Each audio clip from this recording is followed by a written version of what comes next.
I speak 4 languages. I speak Igbo, I speak English, I speak Pidgin, and I speak Russian. Now, at some point in your life, you might want to learn a new language. You might want to just learn it for fun. You might want to learn it because you travel a lot, because of friends in another country or family in another continent, or because of movies. One point in your life, you might have the desire to learn a new language. And these are the ways that I learned to speak these languages, especially Russian. Okay, Russian is the one I learned as an adult, and it's one of the hardest languages in the world, if not the hardest for some people. But I'm going to tell you how I learned it in a very short time. I'm talking about a short time of 1 year, 2 years. How I started speaking properly, fluently, that people understand me, that I can communicate with people, they understand me, and I don't sound stupid to them. In learning a new language, number one, you have to be ready to sound stupid. It's almost impossible for you to think you're just going to learn quickly and then start sound perfectly without accent, without making unnecessary mistakes. You have to be ready to sound stupid in front of people. It's almost like if you're a shy person, or if you're a shy person in learning a new skill, you are always going to struggle. I used to be a very shy person. I'm still shy sometimes, but I knew that for me to learn this Russian language, I had to be okay with looking stupid, and that's one of the biggest steps I had to take in learning this language. It was very, very difficult, trust me, from the start. It was very difficult, but as soon as I realized that, okay, it doesn't matter how I sound to people, it doesn't matter how they see me, it doesn't matter what they think of me, as long as I'm focused on my goal and achieving my goal, how people see me does not matter. It does not affect me. It shouldn't be affecting me anyway. Number two, mistakes are part of the process. You can't do away with mistakes. I'm pretty sure this is not new to you. This is not just about learning a new language right now. It's about doing anything in life. If you want to do anything, if you want to succeed, failures, mistakes are part of the process of succeeding. This is not the first time you're going to hear someone say, oh, mistakes are part of the process. You have to always make mistakes. If you're not making mistakes, you're not trying. As funny as it sounds, as motivational as it sounds, it is true. You have to be ready and be okay to make mistakes. Mistakes are just a normal thing. In learning any new skill, talk more of learning a new language.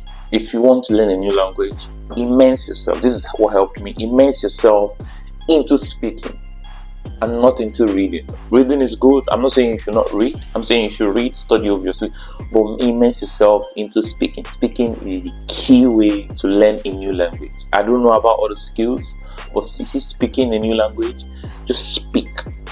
That's all you need. Speak every single day. Make sure you practice. Make sure you speak with someone. Make sure you interact with friends. Make sure you speak with colleagues at work. Make sure you speak to someone on the streets. Make sure you ask questions if you see someone, a stranger, and you just want to practice. Just speak.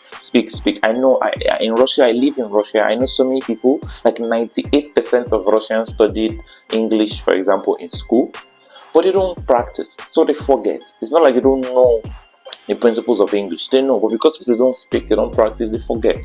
And it's very, very normal. Even Igbo, I speak Igbo. Igbo is my first language from my city in Nigeria. I'm Nigerian. If you don't know, if you already knew in China High, I struggle if I stay for a long time without practicing with my mom or my sister or any friend that speaks Igbo language with me. If you don't speak, you don't learn and you don't improve. I think this is one of the coolest ones. If you want to learn a new language, watch movies in the language that you want to learn, preferably with subtitles, obviously, because if you watch movies, you understand how these words sound from the expressions on their faces. You understand what they mean, so that when you hear someone saying it in real life, it will no longer be a new thing to you. It will not sound like, oh, what is he saying? What is he doing? What is he trying to express? What is he trying to communicate across to me? But when you see it in movies, you will also understand the tradition. You understand the sound, the common sounds that people use when they are communicating in the language you're trying to speak. Do you understand? So just make sure you watch movies. Go to the cinemas. Watch movies at home. Watch movies on your phone. Watch videos on your phone. Shorts, reels, TikToks in the language that you want to learn. It kind of helps your brain integrate itself into the sounds of the words that you're learning, of the language that you're trying to learn. So many words that you need to understand how they sound from somebody that speaks it naturally. That way your brain will automatically understand that this is how it sounds, so that you don't just struggle and just be second guessing on your own. I said you should not focus your energy on reading. I said you should focus your energy on speaking. Now I'm going to tell you while you're focusing your energy on speaking, do not forget to read and know the principles of the language you're trying to learn. It makes no sense to try and speak without knowing the principles. If you don't know the principles, you're always going to sound like a child trying to learn how to talk, not even learn how to speak a new language, but trying to learn how to talk. So you need to understand that there are principles to every new languages. For example, in English, I can say you, and I will be addressing you as a man, as a woman, as a girl, as a boy. Where in Russia, it can be different. If I can say him, that's for a man. In Russia, it means honor. That's for a woman, a girl. And for a man, on. You understand? It's just different. There are different principles for different languages, for different people, But understand the principles while you're trying to speak more. Understand the principles so that you don't just fluctuate all over the place. You don't just let your words be all over the place. The more you understand the principles, so that you have a direction in which you're going to, and that will help you overcome so many struggles that you face along the way in speaking. Use Google Translator. It's no secret. Use Google Translator as much as you can. I use Google Translator a lot. I translated so many things, read it while trying to give it to somebody to understand what I'm trying to pass across or trying to communicate to them.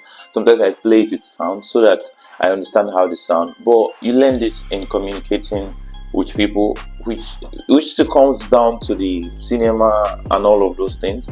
But use Google a lot, because Google will help you translate things and even say things in the way a native speaker will say it. Especially in Russia, for example, they have their own Google, which is called Yandex. Yandex will translate something a little bit different from the way Google translates it, because Yandex is a native company that understands how the native speaker sounds. So they will help you to sound and write things or translate things in a way that a native speaker will understand it, understand how or what you are trying to communicate across to them. As much as I'm not going to be the one pushing you to do this, but I think it's inevitable. You have to learn the curse words. If you don't learn the curse words, you're going to struggle. It's not like you're going to struggle to speak. You're just going to struggle to understand the native speakers when they are trying to talk to you. For example, the average Russian almost cannot speak 10 words without using a curse word. Especially except when they're around kids. When they're around kids, they're trying to be very, very straight and not use some curse words. Even the kids speak curse words around their friends, not around their parents, obviously. But you have to understand the curse words in every language you're trying to learn. Once you understand the curse words, automatically you have immersed yourself into understanding the languages, into understanding the words that are not even in the dictionary. I mean, they might be in the dictionary. I doubt there are some curse words that are not in the dictionary, but they are used as a means of communication. So many curse words in Russia that they use to communicate to people without even saying what's written in the textbook. But if you understand Russian, because of the curse words that you will understand what they're trying to say to you. It's just funny. It's reality. You just cannot do without it. Now, this is a bonus point. Go out there, read billboards, read articles, read news on channels, Telegram channels, read the newspapers if you still read the newspapers, read blogs, try to read. This is also very, very helpful, because it takes you out of your comfort zone of reading from a book, from Google, watching this at the cinema. You're just walking on the street and then you see some advert on the street and you just be like, oh, you just try to read, I'm just trying to share a personal experience of what helped me, and I hope it helps you too. If you're new in the channel, please subscribe. This is a very unrelated video, but I'm just trying to be helpful to someone out there, maybe to you, or maybe you're a subscriber, maybe you're not. I hope this has helped you. Please subscribe if you have not subscribed, and see you in the next video. We don't go far from each other. We just see each other in the next video.